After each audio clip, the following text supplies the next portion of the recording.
പ്രിയമുള്ള എൻ്റെ വിദ്യാർത്ഥിനികളെ എല്ലാവരെയും ഞാൻ ഓൾ കേരള ഡിസ്റ്റൻസ് എഡ്യൂക്കേഷൻ എന്ന് പറയുന്ന നമ്മുടെ സ്ഥാപനത്തിൻ്റെയൊക്കെയുള്ള ഓൺലൈൻ വീഡിയോ ക്ലാസ്സിലേക്ക് സ്വാഗതം ചെയ്യുകയാണ്. ഇന്ന് ഞാൻ നിങ്ങൾക്ക് മുമ്പിൽ പ്രസന്റ് ചെയ്യുന്നത് NS+2 ഹ്യൂമാനിറ്റീസിലെ സോഷ്യോളജിയുടെ ന്യൂ സിലബസ് അനുസരിച്ചുള്ള ക്ലാസ് ആണ്. 28ാമത്തെ ചാപ്റ്ററാണ്. മേജർ റിലീജിയസ് കമ്മ്യൂണിറ്റീസ് ഇന്ത്യയിലെ പ്രധാനപ്പെട്ട മതങ്ങൾ ഏതൊക്കെയാണ് എന്നുള്ളതിനെ കുറിച്ചിട്ടാണ് വിവരിക്കുന്നത്.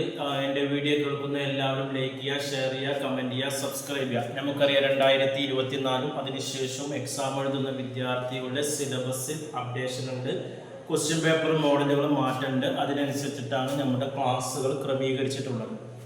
മൊത്തം ചാപ്റ്റേഴ്സിൻ്റെ 60% മാത്രമേ ഇനി മുതൽ പബ്ലിക് എക്സാമിന് പഠിച്ചാൽ മതി. ബാക്കി വരുന്ന 40% ഒഴിവാക്കിയിട്ടുണ്ട്. അത് അസൈൻമെൻറ്റ് ചാപ്റ്ററാണ്.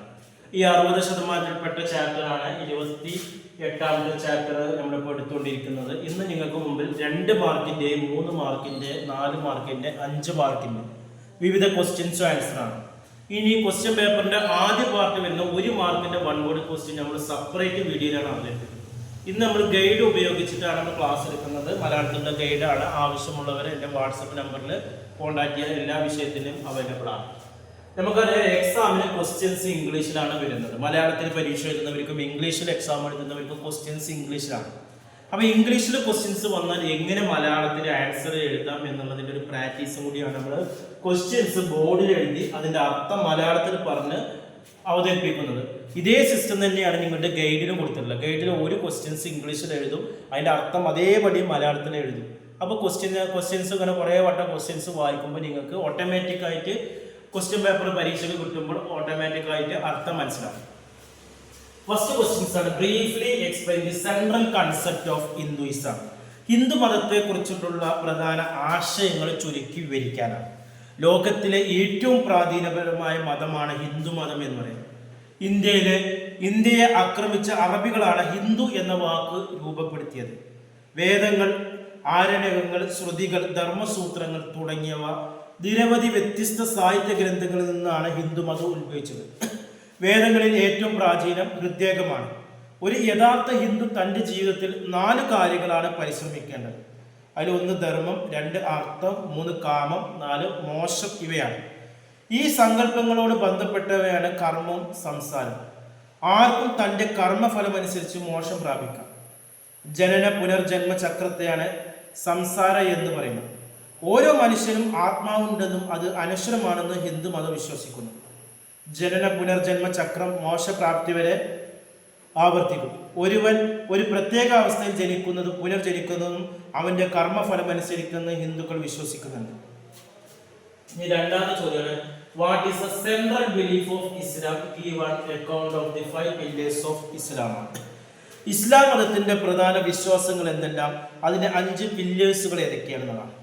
ഇസ്ലാം എന്ന വാക്കിൻ്റെ അർത്ഥം അള്ളാഹുവിൻ്റെ ഇച്ഛക്ക് വിധേയമാവുക എന്നതാണ്. അള്ളാഹുവിൻ്റെ മൊഴികളാണ് ഖുർആൻ എന്ന് ഇസ്ലാം മതവിശ്വാസികൾ വിശ്വസിക്കുന്നുണ്ട്. 7ാം നൂറ്റാണ്ടിൽ അറേബ്യയിലാണ് ഇസ്ലാം ജന്മം കൊണ്ടത്. AD 622 ഇസ്ലാം മതം സ്ഥാപിതമായത്. ഇന്ത്യയിലെ ഏറ്റവും വലിയ ന്യൂനപക്ഷ സമുദായമാണ് ഇസ്ലാം. ഇന്ത്യയിൽ മുസ്ലിങ്ങളിൽ സുന്നികളെന്നും ഷിയാക്കളെന്നും 2 വിഭാഗമുണ്ട്. പിന്നെ ഏതൊക്കെയാണ് 5 തത്വങ്ങൾ ഇസ്ലാമിൽ? 1, അള്ളാഹു അല്ലാതെ മറ്റൊരു ദൈവമല്ല, മുഹമ്മദ് നബിയാണ് പ്രവാചകൻ. 2, ദിവസം 5 പ്രാവശ്യം നിസ്കരിക്കണം. 3, പാവങ്ങൾക്ക് ദാനം നൽകണം. 4, റമദാൻ മാസത്തിൽ നിരാഹാരം അനുഷ്ഠിക്കണം.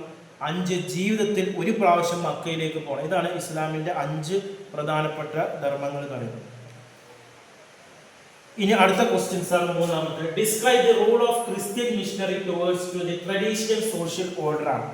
പരമ്പരാഗത സാമൂഹിക ക്രമം ഉണ്ടാക്കിയതിൽ ക്രിസ്ത്യൻ മിഷണറിമാരുടെ പങ്കെന്ന്. നസ്രത്തിലെ യേശുവിനെ ഗുരുവായി സ്വീകരിക്കുന്ന ചരിത്ര പ്രാധാന്യമുള്ള മതമാണ് ക്രിസ്തുമതം. ക്രിസ്തുമത വിശ്വാസത്തിൻ്റെ അടിസ്ഥാനം ബൈബിളാണ്. ഇത് ഇന്ത്യയിൽ പ്രചരിപ്പിച്ചത് യേശുവിൻ്റെ ശിഷ്യനായ സെന്റ് തോമസ് ആണ്. ഇന്ത്യയിലെ ക്രിസ്ത്യാനികൾ കത്തോലിക്കക്കാർ എന്നും പ്രോട്ടസ്റ്റന്റ് എന്നും 2 വിഭാഗമുണ്ട്. കത്തോലിക്കക്കാരാണ് ഏറ്റവും വലിയ മതവിഭാഗം എന്ന് പറയുന്നത്. ഈ 4ാമത്തെ ചോദ്യമാണ്. Explain Buddhism.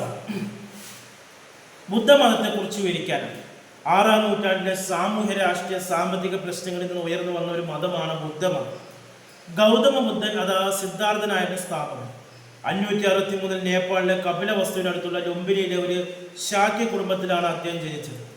ത്രിരത്നങ്ങളിൽ അഭയം തേടുന്നതോടെ ബുദ്ധമതം ആരംഭിക്കുന്നു. ബുദ്ധധർമ്മം, സംഘം എന്നിവയാണ് ത്രിരത്നങ്ങൾ. ധർമ്മം എന്നത് പ്രമാണങ്ങളും സംഘം എന്നത് സന്യാസിമാരുടെ സമൂഹമാണ്. ബുദ്ധമതത്തിന്റെ സ്ഥാപകൻ ഗൗതമ ബുദ്ധനാണ്. ഇന്ത്യയിലെ ബുദ്ധിസത്തിന് ദ്വിതല ഘടനയാണ് ഉള്ളത്. അടുത്ത അഞ്ചാമത്തത് give reason for the decline of Buddhism.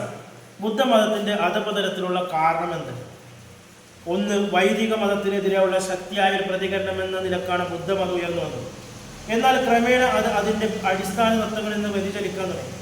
ബ്രാഹ്മണ മതത്തിന്റെ അവിഭാജ്യ ഭാഗങ്ങളായ ആചാരങ്ങളും അനുഷ്ഠാനങ്ങളും ബുദ്ധമതത്തിലും വന്നു. 2, ബ്രാഹ്മണ മതത്തിന്റെ പുനരുദ്ധാരണവും ബുദ്ധമതത്തിൽ കടന്നുകൂടിയ അനാചാരങ്ങളും അതിന്റെ തകർച്ചയ്ക്ക് കാരണമായി. 3, ബുദ്ധമതം മഹായനിസം, ഈനായിസം എന്നിങ്ങനെ രണ്ടായി പിളർന്നത് ആ മതത്തിന്റെ ശക്തി ചോർത്തി കളഞ്ഞു. ബുദ്ധന്റെ മരണശേഷം അദ്ദേഹത്തെ പോലെ പ്രാർത്ഥനാരോ ആ മതത്തെ നയിക്കാൻ ഉണ്ടായിരുന്നില്ല. അടുത്തത്, ബുദ്ധമതത്തിന്റെ ആരംഭത്തിൽ കിട്ടിയതുപോലെ പിൻകാലത്ത് ഒരു രാജാക്കന്മാരുടെ സഹായമോ പ്രോത്സാഹനമോ ലഭിച്ചില്ല. ഇതൊക്കെയാണ് ബുദ്ധമതത്തിന്റെ അധപതനത്തിന്റെ കാരണം. അടുത്ത 6ാമത്തെ ചോദ്യം, write a note on Sikhism. Sikh മതത്തെ കുറിച്ച് വിവരിക്കാനാണ് പറയുന്നത്. ഇന്ത്യയിലെ ഏറ്റവും പുതിയ മതമാണ് സിഖ് മതം. ഗുരുനാനാക്കിന്റെ ഉത്ബോധനങ്ങളിൽ നിന്നാണ് സിഖ് മത രൂപം കൊണ്ടത്. മറ്റു മതങ്ങളുടെ ആശയങ്ങളെ സമന്വയിപ്പിക്കുന്ന സിഖ് മതത്തിന് ഒരു സമത്വ സ്വഭാവമുണ്ട്.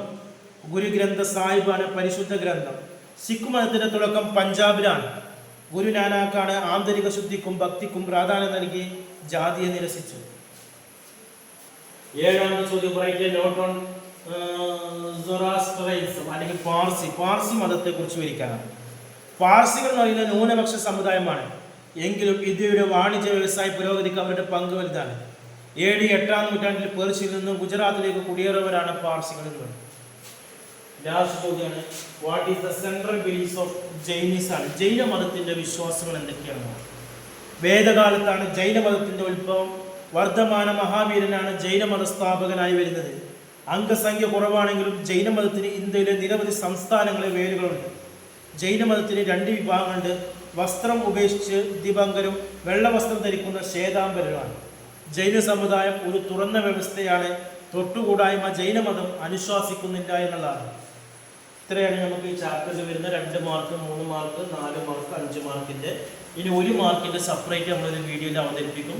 ക്ലാസ്സുമായി ബന്ധപ്പെട്ട എന്തെങ്കിലും സംശയങ്ങളോ ഗൈഡിൻ്റെ ആവശ്യങ്ങളോ ഉണ്ടെങ്കിൽ കോൺടാക്ട് ചെയ്യാം. വരുന്ന വീഡിയോയിൽ എല്ലാ വിഷയത്തിൻ്റെ ക്ലാസ്സുകളും നമ്മൾ ഉൾപ്പെടുത്തും.